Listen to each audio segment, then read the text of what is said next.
Notify किया है और स्पीकर का ऑर्डर डी नोटिफाई कर दिया। हमने तमाम लीगल प्रोसेस पूरे किए। जब सिंध हाई कोर्ट का ऑर्डर आया तो हम लोग यहाँ आए, स्पीकर से हमारी मीटिंग हुई। स्पीकर ने ये कहा कि मैं अपने लीगल से मशवरा करके आपको बताता हूँ। नहीं बताया। मैंने 14 अप्रैल को इनको लेटर लिखा, उस लेटर का भी जवाब नहीं आया। हमने इनसे कांटेक्ट किया, उसका भी जवाब नहीं आया। आज जब हम तमाम लीगल प्रोसेस पूरे करने के बाद यहाँ हाजिर हुए हैं तो आप देख लें यहाँ ताले लगे हुए हैं। इलेक्टेड लोगों को रोका जा रहा है। अगर स्पीकर को कोई इश्यू था तो हमसे मीटिंग करता ना। ताले लगाने की क्या तुक थी? पुलिस को, एफसी को यहाँ खड़ा करने की क्या तुक थी? ये तारीख लिखी जा रही है इस नेशनल असेंबली पाकिस्तान की कि इलेक्टेड लोग यहाँ बैठे हैं। क्या स्पीकर नहीं निकलेंगे यहाँ से?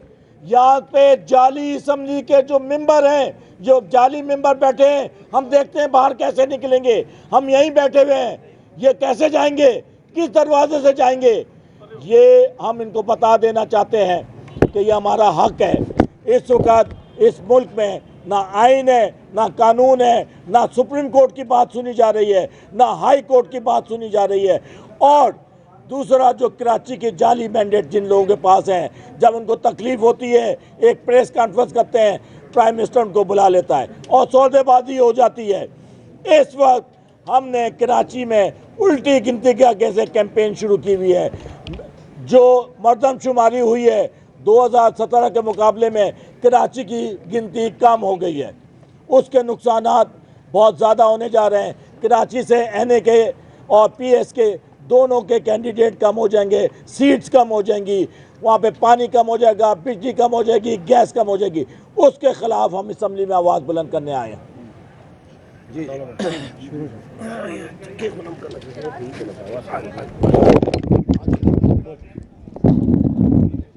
जी, आज जमहूरियत का, पाकिस्तान की तारीख का एक सियाह तरीन दिन है।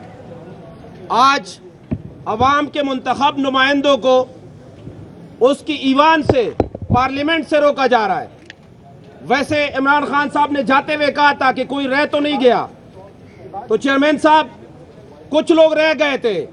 इंशाअल्लाह आपने बहुत सारों को एक्सपोज किया, बहुत सारों को नंगा किया। जो रहते थे इंशाअल्लाह आपके ये टाइगर जियाले उनको भी नंगा करके छोड़ेंगे।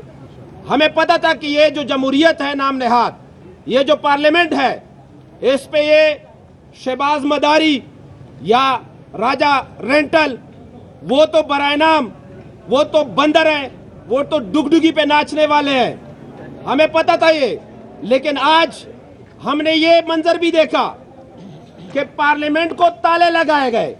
आखिर कौन लोग हैं, आखिर कौन लोग हैं जो इस तरह खुलकर सामने आए हैं और जमहूरियत पे काबिज हैं? हम सिर्फ अवाम की जंग लड़ रहे, हम जमहूरियत की जंग लड़ रहे हैं। हम असेंबली से इसलिए निकले थे कि आपने नए इलेक्शन में जाना था, लेकिन हमें यह नहीं था पता कि यही आपका मंसूबा है। आप चाहते हैं कि अवाम जो है वो नुमाइंदगी से महरूम हो।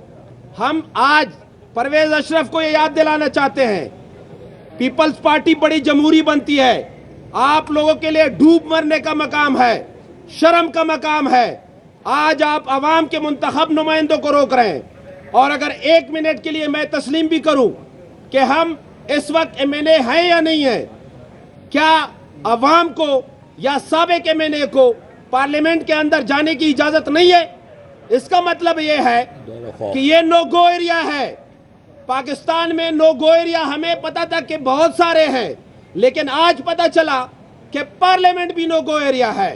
लेकिन जिन लोगों ने इसको नो गो एरिया बनाया है उसको बताना चाहते हैं, ये आपके पास एक ऑप्शन है। आपने इस अवाम को खत्म करना है या फिर आपने अपनी औकात में रहना है। और आपकी औकात ये है कि इस मुल्क के मुंतखब नुमाइंदे इसके हुक्मरान होंगे, इस मुल्क के मुंतखब नुमाइंदे पॉलिसी बनाएंगे और इस मुल्क के तमाम इदारों पर लाजिम है कि वो इस पर अमल दरामद करे। ये कैसे मुमकिन है कि आपने पुलिस भेजी हुई है, पार्लियामेंटेरियन को रोकने के लिए आपने एफसी और पुलिस भेजी हुई है कि इनको रोके। किस कानून के तहत, किस आइन के तहत, क्यों हमें रोक रहे हैं? क्या खदशा है आपको? हाँ, एक खदशा है आपको। आपको पता है कि अवाम में अगर हम जाएंगे तो हमें जूते पड़ेंगे, हमें मार पड़ेगी, इलेक्शन आप करा नहीं सकते। आप कभी जजों को डराते हैं, कभी उनको धमकाते हैं, कभी ब्यूरोक्रेसी पे दबाव डालते हैं। और जो सियासी लोग हैं, वो तो जो आपने अली अमीन के साथ किया, वो तो जो हमारे एमएनएज एमपीएस के साथ किया, हसन नियाजी के साथ किया, फवाद चौधरी, अली जैदी भाई, इस तरह बहुत सारे लोग जिनको आपने न सिर्फ जेलों में डाला बल्कि उन पे तशद्दुद किया। हम आखिरी बार आपको बताना चाहते हैं कि आप पाकिस्तान के खिलाफ खुदा न खास्ता पाकिस्तान को तोड़ने की साजिश कर रहे हैं। बंगाल में भी यही हुआ था। आप पावर में थे, ताकत के नशे में थे, आपको जमीन चाहिए थी, आपको आवाम से कोई सरोकार नहीं था। नतीजा क्या निकला कि मुल्क दो टुकड़े हुआ। आज मुल्क उसी दोराहे पे खड़ा है। आज तक तारीख दोहराई जा रही है। आज इस मुल्क में एक आम शहरी को, एक मुंतखब नुमाइंदे को बोलने की इजाजत नहीं है, बात करने की इजाजत नहीं है। हम आपकी मर्जी से बोलेंगे, हम आपकी इजाजत से बोलेंगे, आपके अल्फाज बोलेंगे, ये नहीं हो सकता। आपको इस मुल्क को आज़ादी देनी पड़ेगी। 70 साल पहले हमारा मुल्क अंग्रेजों से जरूर आज़ाद हुआ था, लेकिन कब्जे में था। आज वक्त आ चुका है कि इमरान खान साहब की क़ियादत में इंशाअल्लाह अवाम की ताकत से इस मुल्क को, इस मुल्क के अवाम को आज़ादी मिलेगी। बोल दो।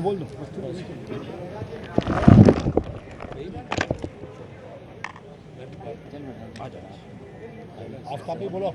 साहब भाई ने पहले बोले, आफ्ताब बोल लेना फिर बोलिए। बिस्मिल्लाहिर्रहमानिर्रहीम। जब हम पिछली दफ़ा आए थे तब भी आपकी इस कैमरे की आंख ने हमें रिकॉर्ड किया था। आप सब हमारे साफ़ी दोस्त यहाँ मौजूद थे। आपने पूछा, हमने बताया कि राजा परवेज़ अशरफ ने हमसे मुलाकात की। हमने उसे ऑर्डर दिखाए कोर्ट के। उसने कहा कि मुझे कुछ दिन का टाइम दे दें, मैं अपने लीगल डिपार्टमेंट से एडवाइस लेकर आपको इत्तला देता हूँ। हम पुरअमन तरीके से आए, पुरअमन तरीके से वापस चले गए। और उसके बाद आज तक ना आपकी तरफ से हमें कोई लेटर मिला, ना कुछ मिला।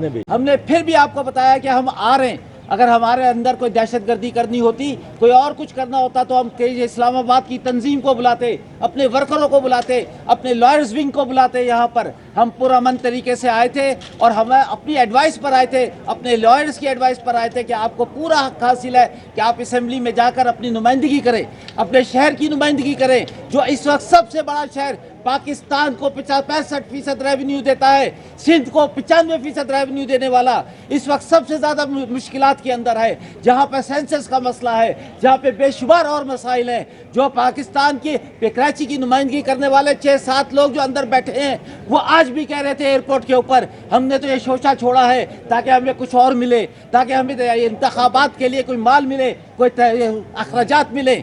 उनका कोई कराची के शहरियों से कोई हमदर्दी नहीं है, उन्हें अपनी ज़ात से हमदर्दी है। हम यहाँ पर आए अपने शहर की नुमाइंदगी करने के लिए, हम यहाँ पर आए कोर्ट की इजाज़त से आए, हम यहाँ पर आए, राजा परवेज़ अशरफ ने हमें दावत दी है कि आप आओ। लेकिन कितनी शर्म की बात है कि ये 7 निहत्ते MNAs जो कि अभी तक MNAs मौजूद हैं, और उनको यहाँ पर ताले लगा कर रोक दिया गया। यहाँ पर एक दहशतगर्द समझकर पुलिस को, FR से रेंजर्स को, हर एक को यहाँ बुला के खड़ा कर दिया गया। वो बेचारे जो कौमी असम्बली का स्टाफ है वो शर्मिंदगी महसूस कर रहा है। वो कहता है, आफ्ताब भाई कल तक हम आपको सलाम करते थे, आज हम शर्मिंदा हैं, हमारी नौकरियों का खतरा है कि अगर हम आपको अंदर जाने दें।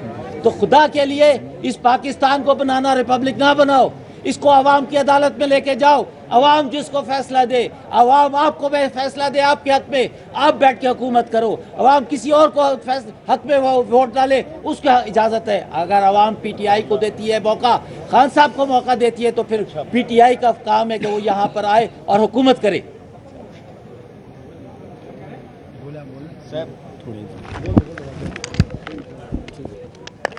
बिस्मिल्लाहिर्रहमानिर्रहीम। इस असम्बली में हम पहले भी रहे हैं, लेकिन इस वक्त यहाँ इस असम्बली में आने के जो मकासद हैं वो बड़े वाज़ेह हैं। ایک تو راجہ جیسے لوگوں کو یہاں جو ڈمیا پوزیشن بنا کر کے یہاں بٹھا دیا گیا ہے اور 22 کروڑ عوام کی تقدیر کے فیصلے کرنے چلی ہے، جس کے نتائج آنا شروع ہو گئے ہیں کہ جب ڈمیا پوزیشن آتی ہے تو پھر اس کے نتائج خصوصاً ہم جیسے سندھ جیسے صوبے کے لوگوں کو، کراچی جیسے شہر کے لوگوں کو برداشت کرنے پڑتے ہیں اور اس کا سامنا کرنا پڑتا ہے کہ ہماری 3 کروڑ کی آبادی کو 1.5 کروڑ میں کیسے تبدیل کر دیا گیا، اور وہ جو 4-6 لوگ بیٹھے ہوئے ہیں ان کی مرضی کے وہ کس طریقے سے اپنی اسکیموں کے اور دوسری مراعات کو انجوائے کرتے ہوئے کراچی کی عوام کا فیصلہ مردم شماری میں کرنے بیٹھ گئے۔ ایک تو یہ کراچی کے ایم این ایز اور پاکستان تحریک انصاف یہ کبھی برداشت بھی نہیں کرے گی اور اس کے لیے ہم آخری حد تک جائیں گے۔ دوسری بات یہ ہے کہ سندھ ہائی کورٹ کے واضح طور پر احکامات موجود ہیں جو آرڈر کی شکل میں ہمارے پاس موجود ہیں، اور اس اسپیکر صاحب کو ہم نے ایک ڈیلیگیشن کی صورت میں وکلا کی موجودگی میں یہ آرڈر دیے، اور ان کا کہنا یہ تھا کہ یہ آرڈر جب میرے پاس آئیں گے 2 دن بعد تو پھر میں اس پہ آپ کو اپنی پوزیشن واضح کروں گا۔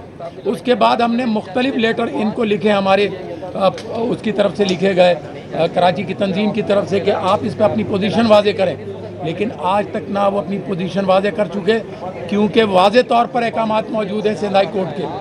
تو لہٰذا نہ ایسی ڈمی حکومت کو ہم مانتے ہیں، نہ ایسی ڈمیا پوزیشن کو ہم مانتے ہیں، اور اب تو چیزیں سامنے آنی شروع ہو گئی ہیں، خدا را ہوش کے ناخن لیں کہ کہیں ڈیزل ختم ہو رہا ہے کہ ہمارے پاس تو ڈیزل ہی نہیں ہے، اب تو یہ ٹی وی پہ چلنے لگ گیا ہے۔ تو ایسا نہیں ہو جائے کہ آپ کے پاس ہتھکڑیاں ختم ہو جائیں، آپ کے پاس جیلیں ختم ہو جائیں، اور ایسا نہیں ہو کہ آپ کے پاس گولیاں بھی ختم ہو جائیں، کیونکہ یہ 22 کروڑ عوام آپ کا سامنا کرے گی۔ یہ کسی بھی صورت میں یہ آپ کو اس پاکستان کو تباہی اور بربادی کی طرف جو آپ لے کے جا رہے ہیں اس کو تباہ اور برباد ہوتا نہیں دیکھ سکتے، اور ہم آپ کا سامنا کریں گے، اس ڈمی حکومت کا سامنا کریں گے، اور جو لوگ لے کے آئے ہیں ہماری ان سے درخواست ہے کہ ہوش کے ناخن لیں۔ جن چوروں کو آپ نے مسلط کر دیا گیا، یہ چور اس چور دروازے سے آئے تھے اور آج بھی اسی چور دروازے سے یہ باہر نکلیں گے، کیونکہ یہ اس گیٹ سے بھی نکلنے کی جو ہے وہ قانونی حیثیت نہیں رکھتے اور اخلاقی حیثیت نہیں رکھتے، یہاں سے آنے کو تیار نہیں ہے۔